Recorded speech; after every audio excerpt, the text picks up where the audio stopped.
Standard Robert Higher Secondary School dagi mai paujenzaba ama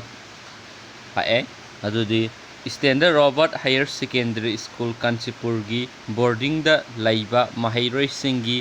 parents guardian singi oiba khana nainabagi mifam ama tang taragamari thanipan ing lising aniga taragamapan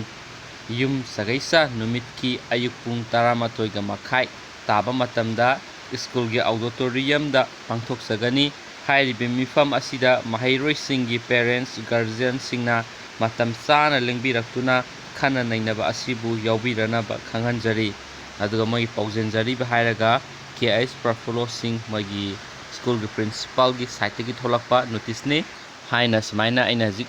phange newspaper digi aduga aina mayam da si share tawjabni aduga video si side lu sinjarage and thank you bye bye